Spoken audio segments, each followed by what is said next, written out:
नमस्कार, मैं डॉक्टर अजय हल्दर हूं। मैं एक रोबोटिक और लैप्रोस्कोपिक सर्जन एवं गायनोकोलॉजिस्ट हूं। आज हम बात करेंगे रोबोटिक सर्जरी के फायदे और इसके चैलेंजेस के बारे में।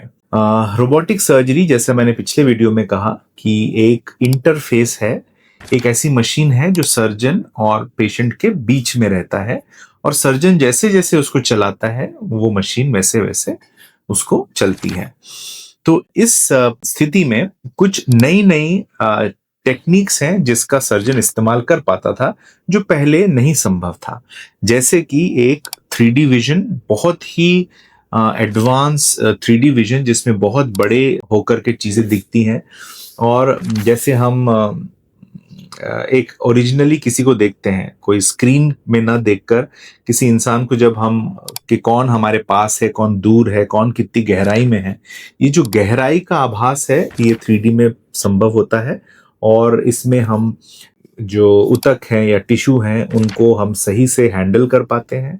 उनमें होने वाले ट्रॉमा, चोट लगना, ब्लीडिंग, रक्तस्राव, या उनमें जो नॉर्मल टिश्यू है और एबनॉर्मल टिश्यू है दोनों के बीच का अंतर, ये सारी चीजें हमारे लिए समझना बहुत आसान हो जाता है। दूसरा जो बहुत इंपॉर्टेंट इसमें एडवांसमेंट है वो ये है मूवमेंट्स, डिग्रीज ऑफ फ्रीडम हम कहते हैं। कि जब हम लैप्रोस्कोपिक सर्जरी करते हैं वहां सीधे डंडों के द्वारा सर्जरी की जाती है, उसमें बहुत हद तक ऊपर नीचे का मूवमेंट ही पॉसिबल होता है, एक डायरेक्शनल मूवमेंट का पॉसिबिलिटी होती है। पर यहाँ पे आप एक इंसानी हाथ की जितनी मूवमेंट की पॉसिबिलिटी है, इस रोबोटिक सर्जरी में उससे ज्यादा मूवमेंट्स आप कर सकते हैं, जिसे हम 7 डिग्रीज ऑफ फ्रीडम कहते हैं। इसमें ऊपर नीचे, sideways, twisting, back and fourth, ये सारी चीजें पॉसिबल हैं, जिससे आप एक नॉर्मल, आपको ऐसा महसूस ही नहीं होगा कि आप उस टिश्यू को छू नहीं रहे हैं। आपको खुद ऐसा महसूस होगा कि आप अपने हाथों से टिश्यूज या ऊतकों को छू रहे हैं और आप उसका सही ट्रीटमेंट कर पाते हैं। इसमें सर्जरी जल्दी होने लगती है, सर्जरी और प्रिसाइसली होती है, सर्जन की थकावट इसमें बहुत कम हो जाती है, जिससे आउटकम्स अच्छे होते हैं। और गहराई से गहराई में जाके, जहां पे पहले सर्जरी पॉसिबल नहीं थी और जो प्रिसीजन पॉसिबल नहीं था, आज की डेट में वो पॉसिबल है, ये लैप्रोस्कोपिक रोबोटिक सर्जरी की वजह से।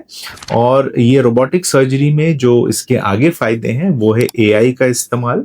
एआई के इस्तेमाल की वजह से हम बहुत सारी एडवांस चीजें हम इसमें कर सकते हैं, जैसे कि सर्जन की ट्रेनिंग है वो पूरी एआई के थ्रू हम एक वर्चुअल सिचुएशन क्रिएट करते हैं जहां सर्जन अपनी ट्रेनिंग कर पाता है और जो ऑपरेशन को सीखने में उसको बहुत आसानी होती है। पर इसके हम नुकसान क्या हो सकते हैं? नुकसान इसमें देखिए, जो पेशेंट की जो आउटकम है, पेशेंट का जो सर्जरी का जो परिणाम है, उसमें लॉन्ग टर्म में तो इसमें कोई भी नुकसान नहीं है। अगर हमने सही पेशेंट को चुना है सर्जरी के लिए, सर्जन इसकी सर्जरी कर रहा है या ट्रेन्ड सर्जन इसकी सर्जरी कर रहा है। अभी जो, क्योंकि ये टेक्नोलॉजी अभी आई है और सारे लोगों का इस्तेमाल, लार्ज स्केल इस्तेमाल इसका नहीं हुआ है, कुछ ही सर्जन इसमें ट्रेंड है, इसीलिए इसकी कॉस्ट एक कई लोगों के लिए बैरियर हो सकता है, या कॉस्ट कई लोगों के लिए प्रॉब्लम हो सकती है। पर जैसे जैसे टेक्नोलॉजी आगे बढ़ेगी, टेक्नोलॉजी सस्ती होगी, इसका कॉस्ट भी धीरे धीरे कम होता जाएगा।